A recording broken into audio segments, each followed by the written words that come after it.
DDR Museum in Berlin. But before I start, let's watch an episode of Peppa Pig. Who knows Peppa Pig? Please raise your hands. Wow, so many young moms and dads here. So, no, we won't watch a whole episode of Peppa Pig, but I would like to compare two episodes of this children's TV series. So there's one episode from 2004 called At the Museum, and there's another episode playing in the same museum in 2009 called A Trip to the Moon. Yeah, and from the first shot you can clearly see there's a huge difference.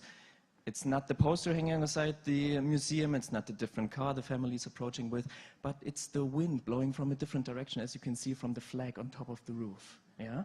So something's strange here. They enter the museum, they buy their ticket, and then they go into the first of two exhibition rooms. And in 2004, they enter this room with these ancient dresses from kings and queens and crowns behind glass. And in 2009, they enter this kind of star room with a rocket car in the middle. They enter the car and drive through the exhibition. A guide explains stuff to them about the moon and about space. In 2004, the children are a little dependent on their parents to explain everything to them. And so then Peppa Pig can fantasize how it would be being a queen, eating chocolate all day, having the family bow to her. In 2009, they have Edmund Elephant with them. It's a little kid that knows apparently everything about space. The second room, you have this huge dinosaur skeleton. And in 2009, you can see this model of the moon. Whereas in 2004, Peppa's little brother again has to fantasize how it would be being a dinosaur hunting his older sister. In 2009, they get these bungee ropes attached to them to feel how it would be being weightless in space. Yeah. After that, they enter the cafe, eat a piece of cake, but in 2009, there's no cafe, there's just a huge shop where they can buy a picture that was taken from them inside the exhibition or spend a lot of money on space cheese. And in the end, everybody's happy, everybody had fun. So you can see museums can be really, really different. Even one and the same museum can be really, really different. And the perception and the expectations of what a museum can be like completely changed. Even already in 2009 or maybe already the 90s, as we heard this morning. So I want to talk about the DDR Museum and its concept, and I want to get really, really practical. When the DDR Museum opened in 2006, people questioned if this was allowed to call itself a museum. So it's a museum about East Germany, Cold War East Germany, the DDR. And so this is what the harsh reality looks like, me sitting in the middle of the permanent exhibition that opened in 2016, trying to find files on a computer, stuff like this. So I myself, I'm coming less from the museum side, but more like from, I studied making movies and making games. So I have this little company together with a friend of mine, please check it out, it's called Playing History, where we focus on creating games that can tell history. And together with the DDR Museum, we produced a board game, a card game, an app, and so on for the use inside of schools. So the DDR Museum itself opened in 2006, and from the beginning on it was planned or had the concept of being an interactive museum. It's a private museum, which means the only money we get is the money from visitors that visit the museum and buy tickets. It is quite successful for a museum that is roughly 1,000 square meters large by now, so it has over 500,000 visitors per year. And was nominated twice for the European Museum of the Year award, which makes us really proud. So the slogan is a hands-on experience of history. So what does it mean? What is this hands-on experience? So people can put their hands on original objects, on historical artifacts. There are hundreds of objects all throughout the museum that people can take, grab, feel, smell, take pictures with, dress. And everything that we can give into their hands, we will give it into their hands. So there are tons of drawers and cupboards. You know these from museums. Maybe you're already a little annoyed by that, but in 2006 when the museum opened, that was, at least in Germany, kind of unusual. So everything is hidden inside of drawers and inside cupboards. And for the translation, excuse me. So I try to speak a little slower now.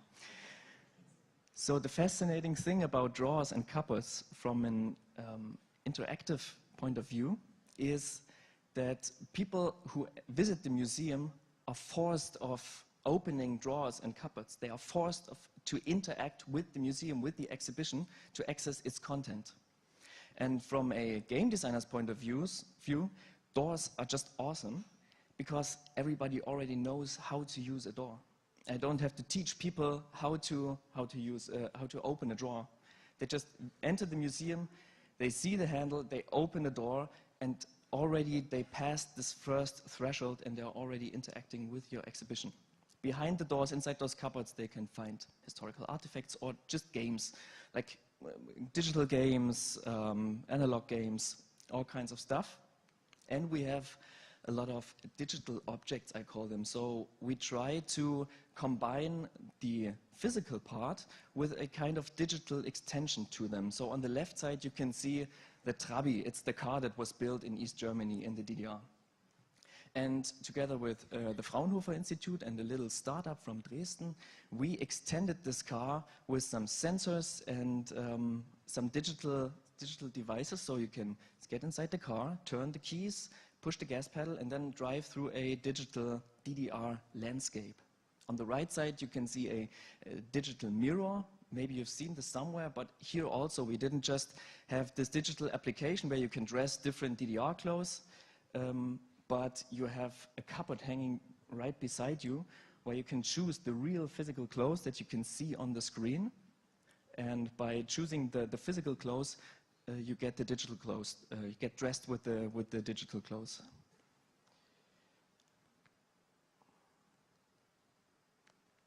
So another example, this is a digital fridge. So there are a lot of objects you have to put behind glass, we have to protect.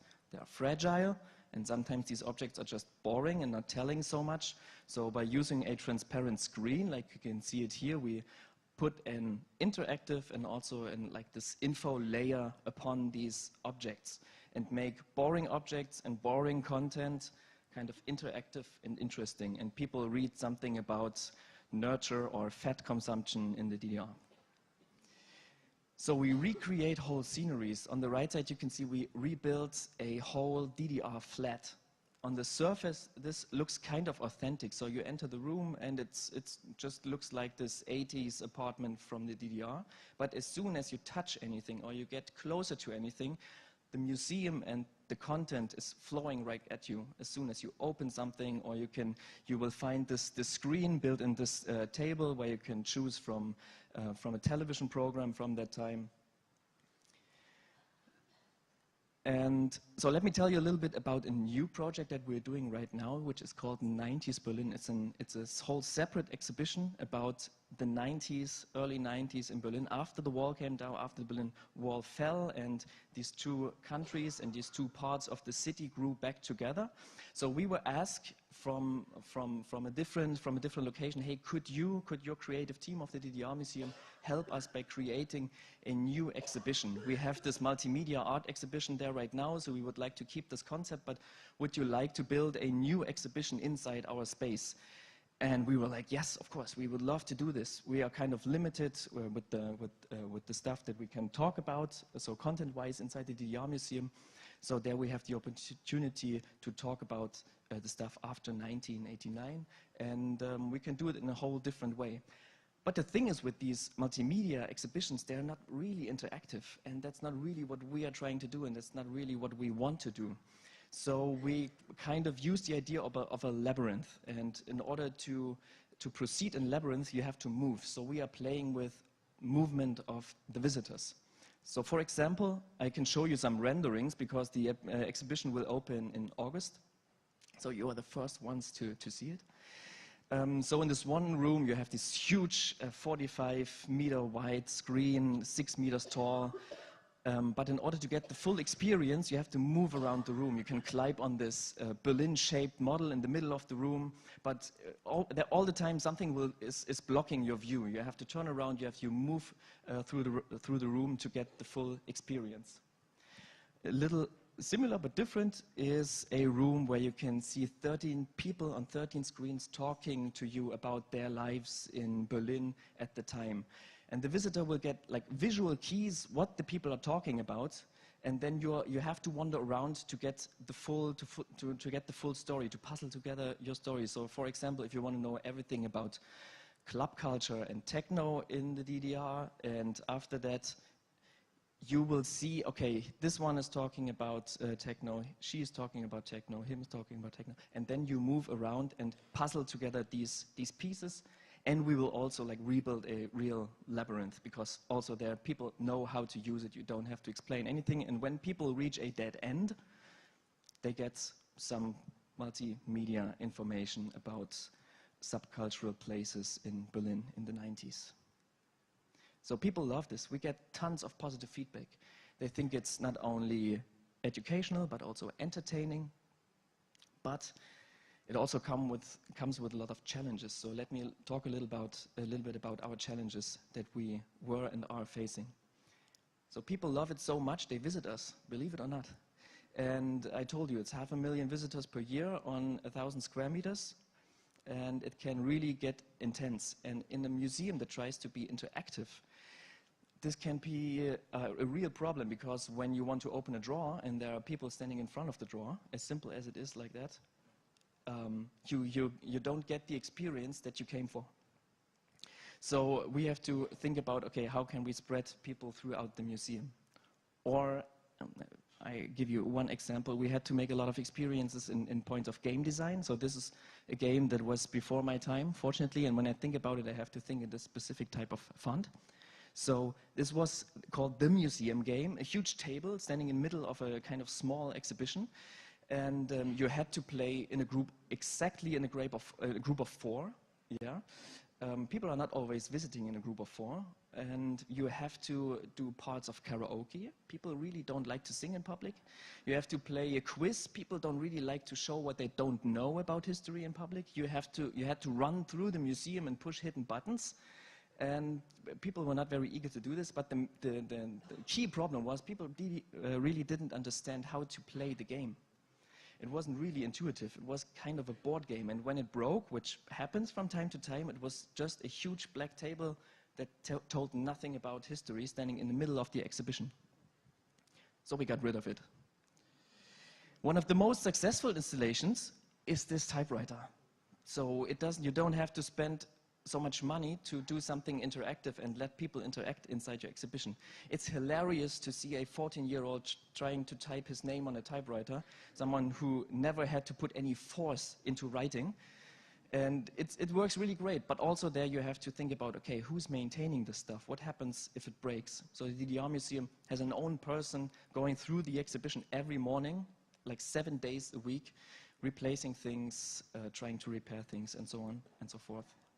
So you have to think about what's true for my museum. So this is true for the DDR Museum. The DDR Museum has no audio guide and no media guide, because, as I told you, it's a hands-on experience of history. And the moment I would put a cell phone into one hand of a visitor, I would limit his experience by 50%. So it's about exploring, it's about going around, touching things, and putting your hands on stuff. So